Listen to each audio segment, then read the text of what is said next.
Well, hello there, kids. This is Mr. Picard. We're going to learn a little bit about solving quadratics. Now, we've already done a lot of solving of quadratic equations, but today we're going to learn how to complete the square, which you don't have to do a lot of in my class, but you will be using it in pre-calc and trig and calculus later on. So it's just another good method to learn for solving quadratic equations. And I'm going to move this guy out of the way. What's the reminder here? Oh, quadratic equation is the form ax squared plus bx plus c. It has to have an x squared term. If it doesn't have an x squared term, it's not a quadratic. And we're trying to find the value of x when y is equal to 0. So just a little reminder there. Come on now. First way we taught you guys to solve quadratics is this. Solve by graphing. And it's basically, you set y equal to 0, and you find where y equals 0, or the height of y is 0. That's where these little points come into effect. They're called zero solutions or roots. It's where your parabola crosses the x-axis. So it says right here, x equals -1. X equals -1 because that's where the graph crosses the x-axis. And this one is 3. 1, 2, 3 crosses the x-axis at 3 right here. So, but graphing isn't as quick as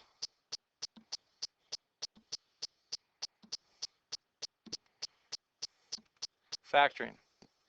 Factoring is a little quicker, and it's more of an algebraic method of doing it. You can see here, for example, take x squared plus 3x plus 2, factor down to x plus 2 and x plus 1. Now it's all equal to 0. You got to get everything equal to 0 now. And then you set each factor equal to 0. Here, I'm going to get x equals -2. And here, I'm going to get x equals -1. And there's our two solutions. So, a couple ways. Now, we're going to do two more ways. Completing the square I'm going to teach you today. And then next week we're going to get into, or the next day we're going to get into the quadratic formula. The square root property is basically this. If you take the square root of both sides, the other side is plus or minus. Because when you're working on an x squared, there's two answers, not just one. So this simple one, we've done it before. Get x squared by itself, so we're going to add 25 to both sides. And I end up with x squared equals 25. Now, to undo the square, you take the square root of both sides. The square root undoes the square, so you end up with x equals, we took the square root of the side, so it's plus or minus whatever the square root of 25 is, and that's 5. So our answers are 5 and -5, but this is usually how we write our answers. And this is going to lead into completing the square. What really is going to lead into completing the square is this next step. It's going to seem kind of foreign at first, but you guys will get the hang of it. Now what I'm going to do is I'm going to leave 49 on this side. Okay, usually you get everything equal to 0, so you should subtract 49, but we're not going to do that. If you notice this, x squared, 10x, and 25, they're kind of related. If you look at 10, what's half of 10? That is 5. What's 5 squared? That is 25. If your quadratic is set up like this, it's what we call a perfect square trinomial. And when you factor perfect square trinomials, it's pretty easy. And we are going to factor it, leaving it equal to 49. We got x squared here, so that's x and x. What are factors of 25 that add up to 10? Well, that's easy, 5 and 5. 5 times 5 is 25. When you add them, you get 10. So that's why I said, what's half of 10? 10 is 5. 5 squared is 25. So x plus 5 and x plus 5. And what's nice is these two binomials are exactly the same. So I can write this as a perfect square. X plus 5, that quantity squared, because I have two factors of x plus 5 equaling 49. Now, I can solve this by getting rid of the square here. So I'm going to take the square root of both sides. The square root cancels out the square, and all I'm left with is this factor. X plus 5 equals plus or minus, and the square root of 49 is 7. Now, we're not done yet. we still got to get x by itself. So we're going to subtract 5 from both sides. Now when you do this, be careful. X equals, put what you're subtracting or adding in front. I'm going to put the minus 5 there, and then plus or minus 7. You don't leave your answer like this, because I can take negative 5 and add it to 7. Negative 5 plus 7 equals 2. There's one of my solutions. Also, negative 5 minus 7, that's equal to negative 12. Those are my two solutions. X equals 12, I'm sorry, 2, and negative 12. Okay, it's just another way to do it. Now, you're generally not going to do it this way all the time. This is just kind of leading us up into completing the square. Okay, try another one here.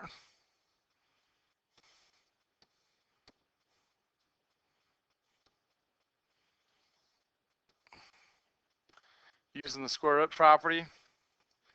Okay, half of negative 16 is negative 8. Negative 8 squared is 64. That makes this a perfect square trinomial. So we can use this method again, the square root property. X squared is x and x. What are factors of 64 that add up to negative 16? Well, negative 8 and negative 8. And you get that just by taking half of negative 16, negative 8. So minus 8 and minus 8. Now these binomials are both the same, so I can say x minus 8 squared equals 49. Now I take this binomial. Let's take the square root of it to get rid of the squared part of it. These cancels out. These cancel out, and I end up with x minus 8 equals plus or minus now 7. And final step is this: solve for x, add 8 to both sides, and I get x equals 8 plus or minus 7. So my two answers are this: 8 plus 7, which is 15, and 8 minus 7, which is 1. So my two solutions for x are 15 and 1. Okay. Let's go back here. Okay, there's number 4. This one's a little bit different. This one's a little bit more reminiscent of what you're going to see once in a while here. Now we do have, we're going to complete the square here again, actually by square root property. And you can see this is a perfect square trinomial. X and x, factors of 9 and that up to negative 6. Well, it's real simple. What's half of negative 6? Negative 3. Negative 3 times negative 3 is 9, and when you add them up, you get negative 6. So minus 3 and minus 3. So we can now say x minus 3 squared, because you have two of them. You're multiplying the same thing, equals 32. But we don't have a perfect square on the other side, which is fine. We should get used to that, because that's kind of how it's going to be from now on. When I take the square root of both sides, I get this, x minus 3, because the square root cancels out the square, equals plus or minus what? Well, I can simplify the square root of 32. That's 4 times 8, 2 times 2, so those are both prime. And then 1, 2, 3, there's 3 2's for the 8. And really, the square root of 32 is 2 times 2 times 2 times 2 times 2. I can pull out one set of 2's and another set of 2's. So I get 2 times 2 square roots of 2, which is 4 square roots of 2. And this is how you should write your answer in simplified radical form. So plus or minus 4 square roots of 2. Anyway, we're going to add 3 to both sides. I get x equals 3 plus or minus 4 square roots of 2. Now, I can't add this radical term to the 3. So I just leave my answer like this. And that's fine. 3 plus or minus 4 square roots of 2. Your two answers would be, first of all, 3 plus 4 square roots of 2. Now you could get the decimal approximation of this by taking the square root of 2 multiplying it by 4, and then adding it to 3. And you get some decimal, and that's fine. But usually we just write our answer in this. And then 3 minus 4 square root of 2. So here's our two answers. Anyway, moving right along here. Now we can go to the next one. Completing the square. Well, basically what you're doing is taking this little cube visually and placing it over here. So you're making a perfect square. But now we're doing it algebraically with expressions. Okay? So we're going to try this in a little bit.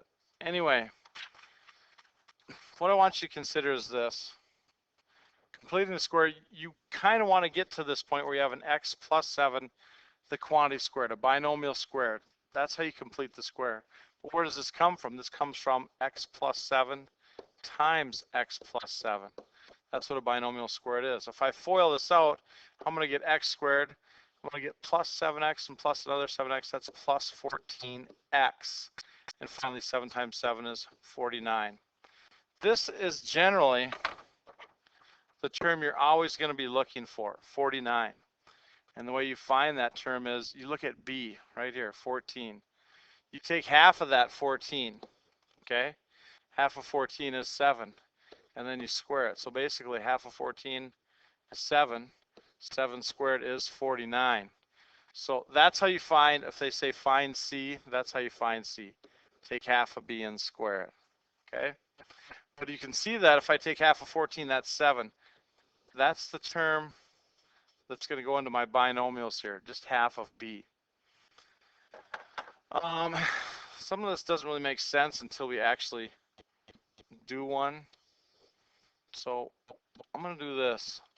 I'm going to give you the steps first of all for completing the square. Number 1, put c on the other side. Okay, c on the other side, that is your 20. So I'm going to add 20 basically to both sides, and I get x squared plus 8x plus, and then leave a little space here, equals 20. Let's see if I pull that over a little bit. Sure, good. So put c on the other side, whatever that constant is. Divide b by 2 and square it. Okay, divide b by 2 and square it. Okay, that's the 8. I'm going to take half of 8 and square it. Well, that's actually going to give me 4 squared. 4 squared is 16. That's our number that's going to make this a perfect square trinomial. And I think it's going to say right here, yeah, add b divided by 2 squared to both sides of the equation. Why is that? Right here. We'll put 16 in here because that's going to complete the square. Half of 8 is 4. 4 squared is 16. But I can't just add 16 to this side to complete the square. I got to keep my equation balanced, so I'm going to add 16 to this side also. That's why they say add it to both sides. Okay. Factor ax squared plus bx plus c. Well, factor that perfect square trinomial. And that's going to be this. X and x plus 4. Half of 8 is 4. And plus 4. 4 times 4 is 16 though. And it just equals 20 plus 16 is 36 on the other side. Okay, what do we got left here?